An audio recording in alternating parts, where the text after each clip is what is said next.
way my Savior leads me, cheers each winding path I tread, gives me grace for every trial, feeds me with the living bread. Good morning, everybody. Chester LP Church Devotional Podcast. Clint Davis, your host. Thanks for being with us.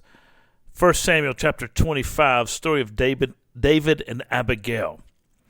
Then David rose and went down to the wilderness of Paran. And there was a man in Maon whose business was in Carmel. The man was very rich. He had 3,000 sheep and 1,000 goats. He was shearing his sheep in Carmel.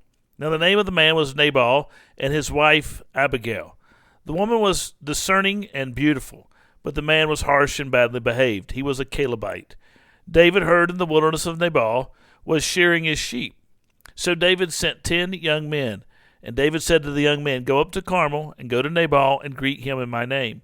And thus you shall greet him. Peace be to you, and peace to your house, peace to be all that you have. I hear that you have shearers. Now your shepherds have been with us, and we did them no harm. And they missed nothing all the time that they were in Carmel. Ask your young men, and they will tell you. Therefore let my young men find favor in your eyes, for we come on a feast day. Please give whatever you have at hand to your servants and to your son David." When David's young men came, and they said all this to Nabal in the name of David, and they waited. And Nabal answered David's servants, "Who is David? Who is the son of Jesse? There are many servants these days who are breaking away from their masters. Shall I take my bread and my water and my meat that I have killed from my shearers, and give it to men who come from I do not know where?" So David's young men turned away and came back and told him this. And David said to his men, "Every man strap on his sword." And every man of them strapped on his sword. David also strapped on his sword, and about 400 men went up after David, while 200 remained with the baggage. But one of the young men told Abigail, Nabal's wife, "Behold, David sent messengers out of the wilderness to greet our master." And he railed at them. Yet the men were very good to us, and we suffered no harm, and we did not miss anything when we were in the fields as long as we were with them. They were a wall to us both night and day, all the while we were with them keeping the sheep. Now therefore, know this, and consider what you should do, for harm is determined against our master and against all his house, and he is such a worthless man that one cannot speak to him.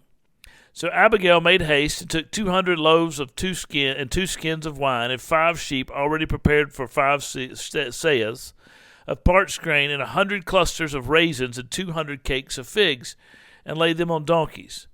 And she said to her young men, "Go on before me, behold, I come after you." But she did not tell her husband Nabal. And as she rode on the donkey and came down under the cover of the mountain, behold, David and his men came down toward her, and she met them.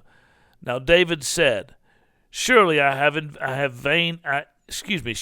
vain have I guarded all this fellow has in the wilderness, so that nothing was missed of God and all that belonged to him, and he has returned me evil for good. God do so to the enemies of David, and more also, if by morning I leave so much as one male of all who belong to him. So David sends messengers into the village of there in Paran, and seeks to find Nabal, and asks Nabal to give him some food, some drink, what's needed for a feast day. The messengers come in the name of David. David testifies to the way in which they had prepared and protected Nabal's men, Nabal's shepherds, and Nabal's sheep. And so he is waiting for Nabal to return the kindness that he had showed to Nabal's men. Nabal refused. In fact, he said, "I'm not going to give anything to David. David is probably one of these worthless fellows who wander away from their masters. I'm not going to give anything to David." And so word comes back to David. David straps on his sword. 400 men join him, and they go to put to death all that Nabal has and all at Nabal's home and all at Nabal's house.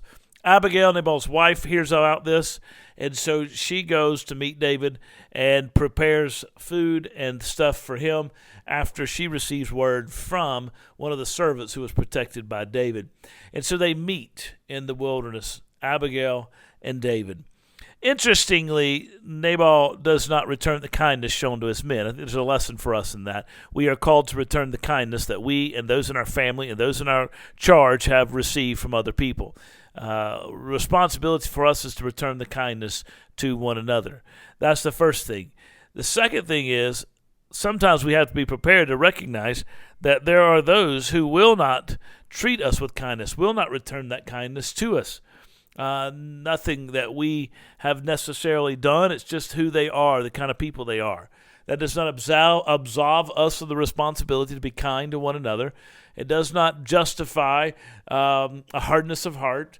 Sometimes we'll say, well, I've done this so many times and nobody ever responded my favors, so I'm not doing that anymore. Well, we don't get that option.